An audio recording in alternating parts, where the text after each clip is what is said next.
అమావాస్య దెయ్యం. అనగనగా దేవీపట్నం అనే ఒక మారుమూల గ్రామం. ఆ గ్రామానికి వేరే ఊర్ల నుండి రాకపోకలు అనేవి చాలా తక్కువగా ఉంటాయి. ఈ దేవీపట్నం గ్రామస్తులు తమ జీవితాలను ప్రశాంతంగా గడుపుతున్నారు. కానీ అమావాస్య రోజునాడు రాత్రి వాకిట్లో ఒక నల్ల కోడిని ఉంచి కుటుంబంలో ఉన్న వారంతా తమ ఇళ్లలో నుండి బయటకు రారు. నిజానికి అమావాస్య రోజునాడు ఊరంతా ఎంతో ప్రశాంతంగా ఉంటుంది. సరిగ్గా మధ్యరాత్రి వేళల్లో ఉన్నట్టుండి వీధి కుక్కలు అరుస్తాయి. ఆ తరువాత ప్రజల ఇళ్ల బయట ఉన్న నల్ల కోళ్లు ఒక్కొక్కటిగా మాయమవుతాయి. అలా మరుసటి రోజు సూర్యోదయ సమయానికి ప్రజల ఇళ్ల నుండి బయటకొచ్చి తిరిగి తమ పనులు చేసుకుంటారు. ఈ విధంగా కొన్ని నెలలు గడుస్తాయి. ఒకరోజు, రాజు, మీ నాన్న ఎక్కడరా? కనిపించడం లేదు. అదేంటమ్మా, నీకు చెప్పలేదా? మన పొలంలో ధాన్యం బస్తాలు ఉన్నాయి కదా, ఈ రోజు వాటికి కాపలాగా ఉంటానని వెళ్ళాడు. ఆ మాటలు వినగానే ఆమెలో కంగారు మొదలవుతుంది. దానికి గల కారణం ఈ రోజు అమావాస్య. అయ్యో భగవంతుడా, ఈ రోజు అమావాస్య అని తెలిసి కూడా మీ నాన్న ఎందుకని బయటకు వెళ్లారు? నువ్వేం కంగారు పడకమ్మా, నాన్నకేం కాదులే. రాజు, ముందు నువ్వు వెళ్ళి మీ నాన్నను తీసుకురా. సరే అమ్మా, నేను వెళ్ళి తీసుకొస్తా అని రాజు తండ్రి కోసం పొలం వద్దకు బయలుదేరుతాడు. మరోవైపు పొలం వద్ద రాజు తండ్రైన అంజయ్య ఒక లాంతరు పట్టుకుని ధాన్యం బస్తాల వద్ద కాపలా కాస్తూ ఉంటాడు. నిజానికి మరుసటి రోజు ధాన్యం బస్తాల అమ్మకం ఉండడంతో ఈ రోజు అంజయ్య వాటికి కాపలాగా ఉన్నాడు. అలా సమయం గడుస్తుండగా కొద్ది దూరాన చీకట్లో ఎవరో కదిలినట్టు అంజయ్యకు అనిపిస్తుంది. ఎవరదే? అక్కడ ఎవరైనా ఉన్నారా అని అంజయ్య లాంతరు పట్టుకుని అటుగా వెళ్తాడు. అప్పుడు చీకట్లో ఏదో ఆకారం కదలడం గమనించి చేతిలో ఉన్న కర్రను బలంగా విసురుతాడు. ఆ సమయంలో విసిరిన చేతి కర్ర తిరిగి మళ్లీ వెనక్కి వచ్చి పడుతుంది. దాంతో అంజయ్యకు కంగారు మొదలవుతుంది. అప్పుడు హఠాత్తుగా అంజయ్య ముందుకు అమావాస్య దెయ్యం ప్రత్యక్షమవుతుంది. అమావాస్య రోజు బయటకు రాకూడదని తెలీదా? నేనేదో నా పొలానికి కాపలాగా ఉండాలని వచ్చాను, అంతకు మించి ఏం లేదు. అదే నువ్వు చేసిన తప్పు. దానికి శిక్షగా నువ్వు చావాల్సిందే. వద్దు, దయచేసి నన్ను చంపకు, నాకంటూ కుటుంబం ఉంది. కుటుంబమా? దెయ్యం కోపంగా అంజయ్యను చంపేస్తుంది.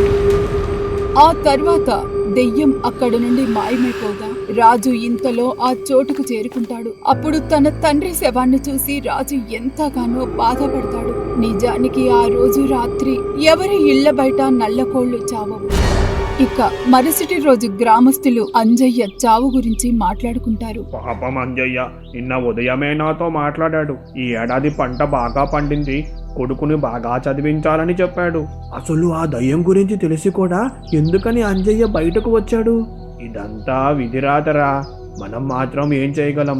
ఈ చావుతో మనం కాస్త జాగ్రత్తగా ఉండాలని అర్థమవుతుంది. అంజయ్య చావుతో గ్రామస్తుల్లో మరిన్ని భయాలు పెరుగుతాయి. అదే ఊర్లో లక్ష్మి అనే ఒక చలాకీ అమ్మాయి ఉంటుంది. లక్ష్మి నలుగురితో కలిసిపోయే స్వభావం కలది. కాకపోతే ఇప్పటి వరకు సరైన పెళ్లి సంబంధం కుదరలేదు. దాంతో లక్ష్మి తల్లిదండ్రులు తన బిడ్డ విషయంలో ఎంతగానో దిగులు పెట్టుకుంటారు. ఏవండి, మొన్న ఏదో సంబంధం చూశానన్నారు, వాళ్ళు ఏమైనా కబురు పెట్టారా? వాళ్ళేం కబురు పెట్టలేదు పార్వతి. బహుశా మన ఊరి పరిస్థితుల గురించి తెలుసుకుని భయపడ్డారేమో. అంతగా భయపడ్డానికి ఏముందండి? ఇలాగైతే మన బిడ్డకు పెళ్లి చెయ్యలేం. నువ్వే నిరాశపడకు పార్వతి. ఆ దేవుడు మన అమ్మాయికి పెళ్లి యోగం ఎప్పుడు రాశాడో ఏంటో. తల్లిదండ్రుల మాట విన్న లక్ష్మి కాస్త బాధపడుతుంది. ఒకరోజు ఎప్పటిలా అమావాస్య వస్తుంది. అప్పుడు గ్రామస్తులు తమ ఇళ్ల బయట కోళ్లను పెట్టి ఇంట్లోనికి వెళ్లిపోతారు. మరోవైపు కిరణ్ అనే వ్యక్తి ఆటోలో దేవీపట్నం గ్రామానికి బయలుదేరుతాడు. ఇంతకీ మీరు దేవీపట్నం ఏం పని మీద వెళ్తున్నారండి? మా సొంతూరు అదే అన్న. నేను వ్యాపారం పని మీద పట్నంలో ఉంటున్నా. 3 ఏళ్ల తర్వాత మా సొంతూరుకి వెళ్తున్నా. అలా మాట్లాడుకుంటూ 2 గంటల ప్రయాణం తర్వాత దేవీపట్నం పొలిమేర వద్దకు చేరుకుంటారు. అప్పుడు ఆటో డ్రైవర్ మాట్లాడుతూ, అన్నా, ఇక్కడ నుంచి ముందుకు రాలేదు, మీరు నడిచి వెళ్ళగలరా? మరేం పర్లేదు, నాకు అలవాటైన ఊరే కదా, నేను నడుచుకుని వెళ్తాను అని కిరణ్ ఆటో డ్రైవర్ కి డబ్బులిచ్చి అక్కడి నుండి కాలినడకన ముందుకు కదులుతాడు. ఆ సమయంలో నిర్మానుష్యంగా ఉన్న దారిలో కిరణ్ అడుగు చప్పుళ్లతో పాటు ఇంకెవరో అడుగు చప్పుళ్లు కూడా వినిపిస్తాయి. అప్పుడు కిరణ్ చుట్టూ చూడగా అక్కడ ఎవరూ కనపడరు. కానీ అడుగు చప్పుళ్లు వినిపిస్తూ ఉంటాయి. ఇదేంటి, అసలు వీధుల్లో ఒక్కరు కనిపించడం లేదు. అప్పుడు ఉన్నట్టుండి వీధి కుక్కలు అటుగా పరిగెత్తుకుని వెళ్తాయి. దాంతో కిరణ్ కాస్త కంగారు పడతాడు. ఆ సమయంలో దెయ్యం నవ్వులు కిరణ్కి వినిపిస్తాయి. వెంటనే కంగారు పడి దగ్గరలో ఉన్న ఒక ఇల్లు తలుపు కొట్టగా లోపల నుండి ఎవరూ తలుపు తెరవరు. అప్పుడు నవ్వులు మరింత పెరుగుతాయి. ఆ సమయంలో కిరణ్ తన ఇంటి వైపు పరిగెత్తుకుని వెళ్తున్నాడు. ఇంతలో ఆకాశం మీద నుండి ఊడిపడినట్టు దెయ్యం వచ్చి కిరణ్ తలను వేరు చేసి చంపేస్తుంది. ఆ తరువాత తన శక్తితో కిరణ్ శవాన్ని కాల్చి బూడిద చేసేస్తుంది. ఇంకొక సరైన అమావాస్య వస్తే నా పగ చల్లారుతుంది. యాహాహాహాహా. ఏవండి ఏవండి, ఏం కొంపలు మునిగిపోయాయని అలా అరుస్తున్నావు? మిమ్మల్ని కలవడానికి పంతులు గారు వచ్చారండి, త్వరగా రండి. నమస్కారం పంతులు గారు. ఎలా ఉన్నావయ్యా నారాయణ? నీ కోసం ఒక మంచి కబురు తీసుకొచ్చాను. ఏంటండి అది? మన లక్ష్మి కోసం ఒక మంచి సంబంధం చూశాను. అబ్బాయి వాళ్ళది చదలవాడ. మన లక్ష్మికి సరైన జోడి. పంతులు మాటలను విని లక్ష్మి తల్లిదండ్రులు చాలా సంతోషిస్తారు. ఆ తర్వాత ఒకసారి అబ్బాయి వాళ్లను చూసి వద్దామని నారాయణ భావిస్తాడు. దాంతో నారాయణ పంతులతో కలిసి చదలవాడ గ్రామానికి బయలుదేరుతాడు. ఏమయ్యో పెద్ద మనిషి, అక్కడికి వెళ్ళాక ఈ అమావాస్య దయ్యం గురించి ఏం వాగకు. మళ్ళీ లేనిపోని ఇబ్బంది వస్తుంది. కానీ ఎప్పుడైనా తెలియాల్సిందే కదండి. నిజం తెలిసినప్పుడు తెలుస్తుందిలే. ప్రస్తుతానికి నిజాన్ని దాచు చాలు.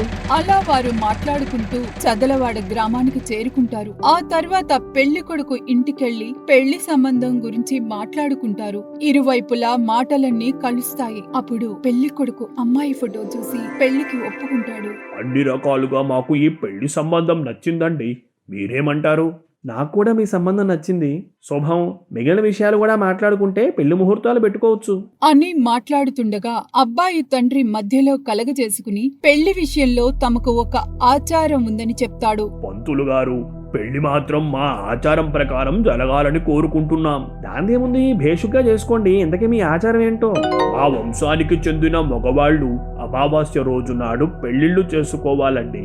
లేదంటే మాకు అది అరిష్టం అని పెళ్లి కొడుకు తండ్రి కొన్ని షరతులు చెప్పేసరికి నారాయణ కంగారు పడతాడు. అసలు శుభకార్యాన్ని అమావాస్య రోజు చేయడం ఏంటండి? అది కూడా ఎవరిని పిలవకుండా. అయ్యో, మీరేం కంగారు పడకండి. ముందైతే మా ఆచారం ప్రకారం పెళ్లి అయ్యాక మనం అందరినీ పిలిచి ఆ తర్వాత ఘనంగా మళ్ళీ చెయ్యొచ్చు. ఏమంటారు? ఒకసారి మా వాళ్ళతో మాట్లాడి అప్పుడు నా నిర్ణయాన్ని చెప్తానండి అని నారాయణ అక్కడి నుండి బయలుదేరి తన ఇంటికి చేరుకుంటాడు. ఆ తర్వాత నారాయణ తన భార్య కూతురుతో విషయం చెప్తాడు. దానికి పార్వతి ఒక్క క్షణం ఆలోచించుకుని ప్రస్తుత పరిస్థితుల్లో తన బిడ్డకు పెళ్లి అవడం ముఖ్యం కాబట్టి వాళ్ళ ఆచారానికి ఒప్పుకుంటుంది. తల్లి, నీకు ఈ పెళ్లి చేసుకోవడం ఇష్టమే కదా? మీ ఇష్టం నాన్న, మీరు ఎలా చెప్తే అలా. అలాగైతే నేను వాళ్ళతో మాట్లాడి పెళ్లి ముహూర్తం ఖాయం చేస్తాను. అంతా ఆ ఈశ్వరుడు చూసుకుంటాడండి. నారాయణ వాళ్ళు ఎవరికి ఈ విషయం తెలియకుండా గోప్యంగా ఉంచాలని భావిస్తారు. మరోవైపు కిరణ్ తల్లిదండ్రులు తన బిడ్డ పట్నం నుండి ఇంకా రాలేదేంటని కంగారు పడతారు. దాంతో పక్క ఊర్లో ఉంటున్న విరోధిని కలిసి తన బిడ్డ జాడను తెలుసుకోమని చెప్తాడు. మీ బిడ్డకు సంబంధించిన ఏదైనా వస్తువు గాని వస్త్రం ముక్క గాని ఇవ్వండి. అయ్యా, ఇది నా బిడ్డ చేతి ఉంగరం, తీసుకోండి. అప్పుడు విరోధి ఆ ఉంగరం తీసుకుని దాన్ని ఒక ఇత్తడి రేకు మీద పెడతాడు. ఆ తర్వాత పవిత్ర జలం అనేది ఉంగరం మీద చల్లినప్పుడు కళ్ళు మూసుకున్న విరోధికి చివరి క్షణాల్లో ఉన్న కిరణ్ దృశ్యాలు కనిపిస్తాయి. నన్ను క్షమించండి, మీ బిడ్డ ఈ లోకంలో లేడు.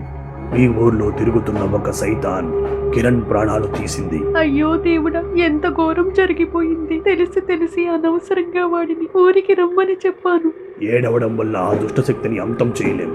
నేను ఒకసారి వచ్చి మీ ఊర్లో పరిస్థితులు చూస్తాను అని విరోధి కిరణ్ తల్లిదండ్రులతో కలిసి దేవీపట్నం బయలుదేరుతాడు. అలా ఊర్లో చేరుకున్న విరోధి మధ్యల మంత్రాయ ముగ్గును సిద్ధం చేసి ధ్యానం చేస్తాడు. ఆ సమయంలో చుట్టూ వీస్తున్న గాలి అనేది ఆ ముగ్గు మధ్యలోకి ప్రవేశిస్తుంది. అప్పుడు గతం తెలుసుకునే ప్రయత్నం చేయగా ఉన్నట్టుండి ముగ్గు మధ్య నుండి ఏదో శక్తి వచ్చి విరోధిని తాకడంతో దూరంగా వెళ్లి పడతాడు. మీకేం కాలేదు కదండి? ఆ దుష్టశక్తి చాలా శక్తివంతంగా ఉంది. ఈ సమస్యకు నేను ఒకరిని సాయం కోసం పిలుస్తా. మరోవైపు నారాయణ పెళ్లి కొడుకు వాళ్లతో మాట్లాడి రాబోయే అమావాస్య నాడు పెళ్లి చేయడానికి నిర్ణయం తీసుకుంటాడు. సరిగ్గా 2 రోజులు గడిచిన తర్వాత విరోధి తిరిగి మళ్లీ నేత్రానితో కలిసి గ్రామానికి వస్తాడు. అప్పుడు గ్రామస్తులందరినీ సమావేశపరిచి నేత్రాని వారితో మాట్లాడుతుంది. రాబోయే అమావాస్య రోజు నాడు ఆ అమావాస్య దెయ్యాన్ని అడ్డుకుంటాను. అడ్డుకోవడం కాదమ్మా, ఎలాగైనా దాన్ని అంతం చేసేయండి, లేదంటే మా బతుకులు ఇలాగే ఉంటాయి.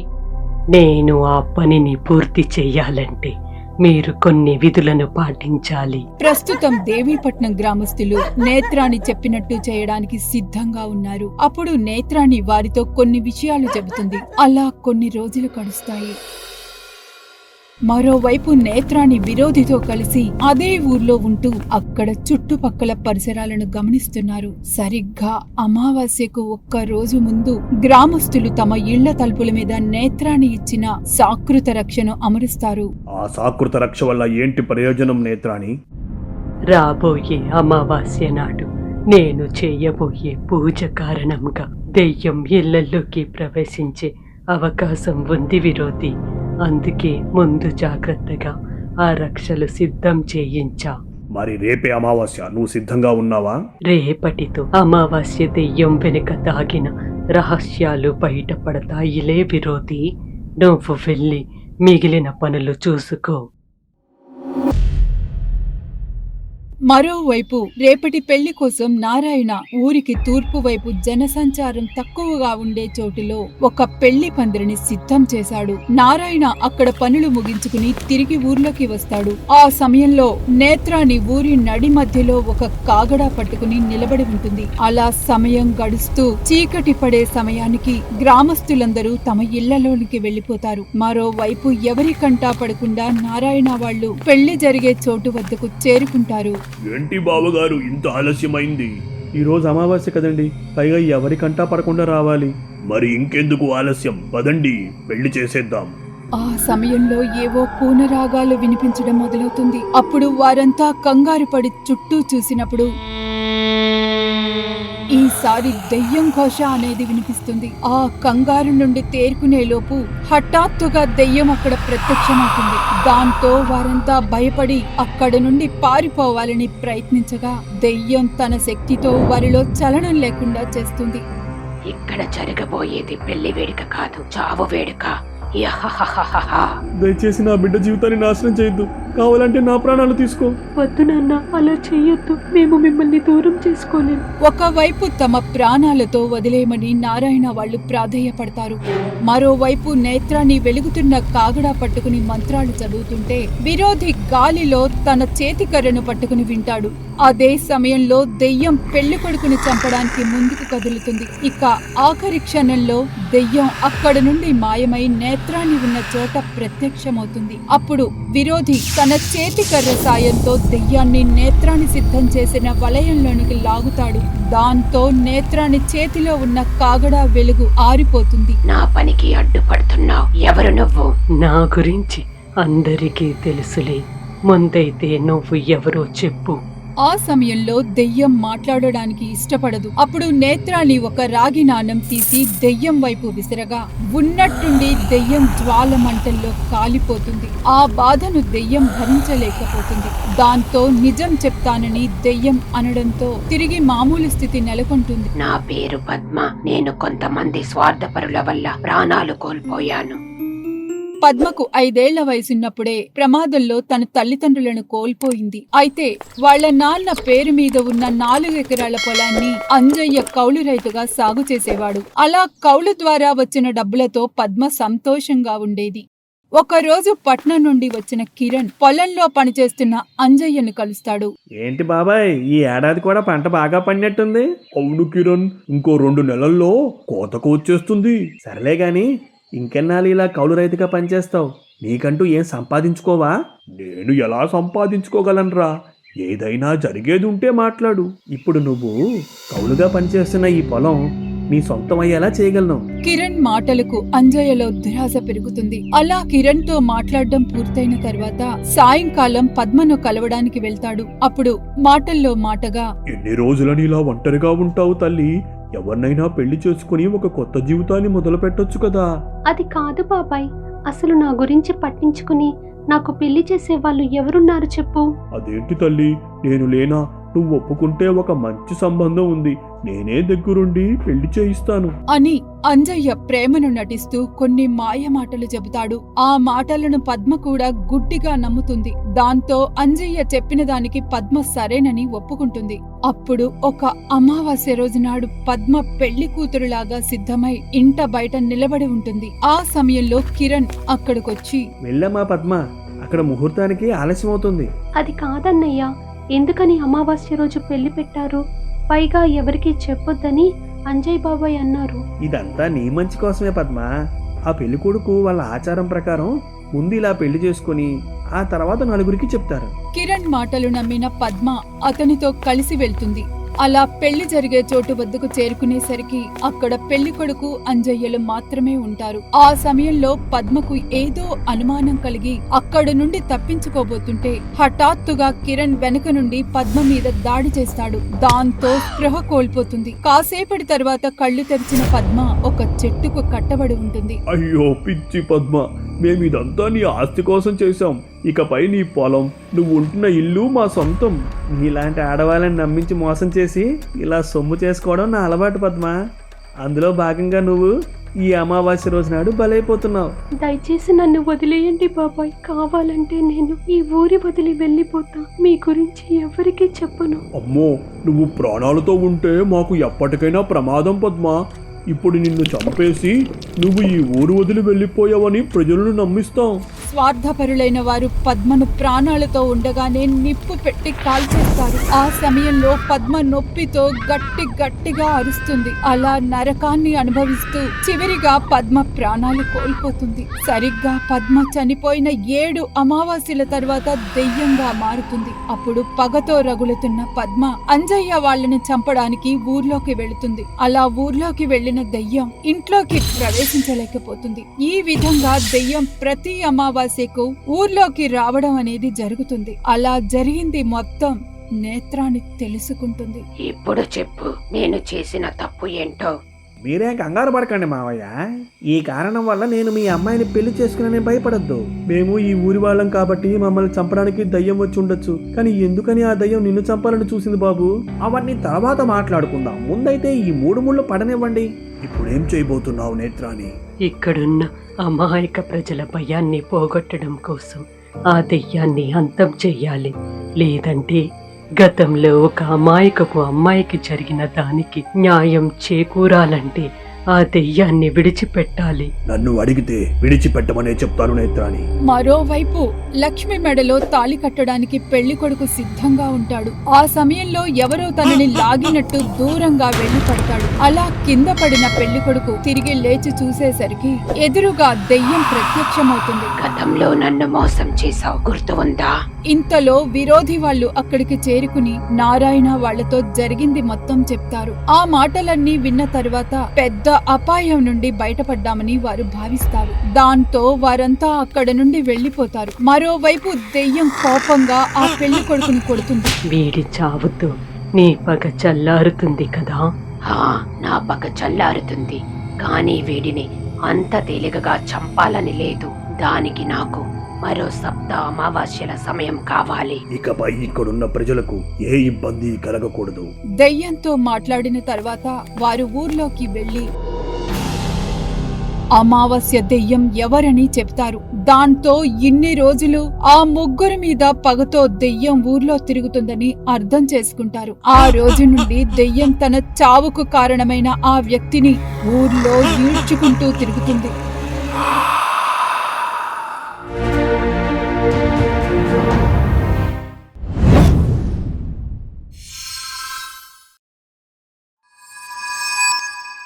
For more horror stories, please subscribe our channel.